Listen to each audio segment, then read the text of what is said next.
Ever wonder how a bunch of scrappy colonists took on the mightiest empire on Earth and won? The story of the American Revolutionary War is more than just dusty old textbooks. It's a full-blown epic, packed with heroes, villains, impossible odds, and moments that would change the world forever. Let's rewind the clock and dive into the birth of a nation. It all started with a spark. Tensions between Great Britain and its 13 American colonies had been simmering for years. Think of it like a pressure cooker. The British government, deep in debt after the 7 Years' War, saw the colonies as a piggy bank. They slapped on taxes like the Stamp Act and the Townshend Acts, all without giving the colonists a say. The famous cry, "No taxation without representation," wasn't just a catchy slogan. It was the heart of the conflict. People were furious. Events like the Boston Massacre and the Boston Tea Party weren't just isolated incidents. They were flashes of lightning before a massive storm. By 1775, the first shots were fired at Lexington and Concord, and there was no turning back. The war for independence had begun. Now, you can't talk about the Revolution without talking about the legends who led the charge. The top of that list is, of course, George Washington. He wasn't a military genius in the traditional sense. He lost more battles than he won, especially early on. But his real strength was unshakable resolve. He held the Continental Army together through sheer force of will during the brutal winter at Valley Forge, with little food, no shoes, and rampant disease. It was Washington's leadership that turned a ragtag group of farmers and merchants into a fighting force, capable of standing up to the British redcoats. It was the glue, the symbol of the Revolution. His greatest moments weren't just on the battlefield, but in the quiet determination that inspired an entire army to keep fighting against all odds.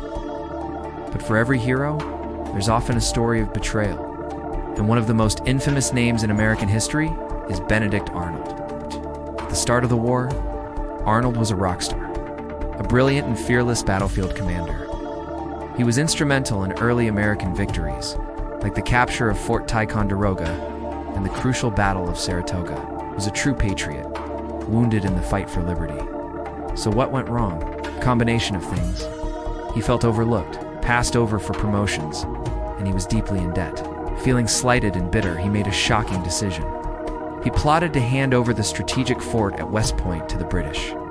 The plot was discovered at the last minute, and Arnold escaped, becoming a British general. His name became synonymous with traitor, a dark shadow and a story of heroes.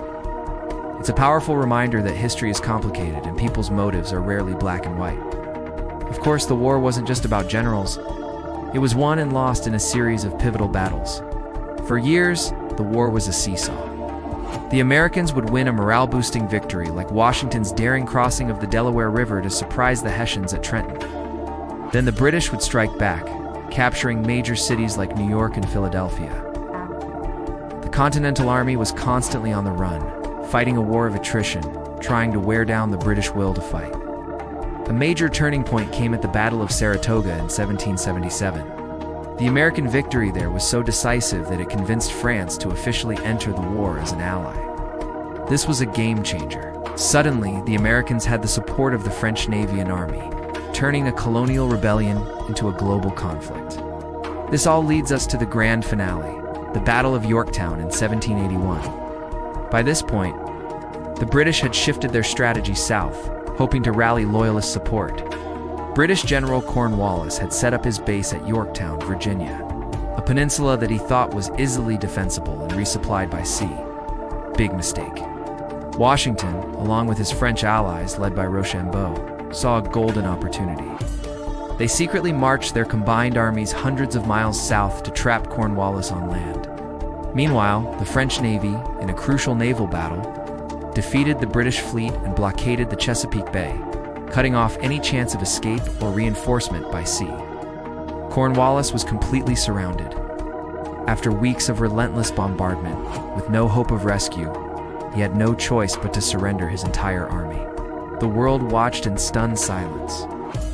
When the news reached London, the British Prime Minister reportedly exclaimed, "Oh God, it is all over." And he was right. Yorktown effectively ended the war. But the fighting was just one part of the revolution. The intellectual battle was just as important. In the midst of all this chaos in 1776, The Second Continental Congress adopted one of the most important documents ever written, the Declaration of Independence. Penned primarily by Thomas Jefferson, it did more than just list grievances against King George III. It laid out a radical new vision for government. It declared that all men are created equal with certain unalienable rights, including life, liberty, and the pursuit of happiness. It argued that governments get their power from the consent of the governed. These weren't just words. They were a declaration of a whole new philosophy. It was a bold, audacious statement that transformed the conflict from a dispute over taxes into a revolution. For freedom and self-determination, inspiring countless movements for independence around the globe. After Yorktown, the fighting mostly ceased, and peace negotiations began. In 1783, the Treaty of Paris was signed, officially recognizing the United States of America as an independent nation. The scrappy underdogs had won. They had defeated the most powerful military force on the planet and secured their freedom. The cost was immense: tens of thousands of lives lost, cities burned, and an economy in shambles. But from the ashes rose something new. The American Revolution wasn't just a war. It was the beginning of an experiment in democracy that continues to this day. The stories of its heroes, the lessons from its battles, and the warnings from its betrayals still echo through American identity. It's a reminder that history is made by ordinary people who choose to do extraordinary things. So, from the freezing camps of Valley Forge to the triumphant surrender at Yorktown, the American Revolution is a testament to the power of belief, resilience, and the relentless pursuit of an ideal. It's a story that belongs to all of us. Thanks so much for watching. If you enjoyed this deep dive into history, make sure to hit that like button, subscribe, and ring the bell so you don't miss our next video. See you next time.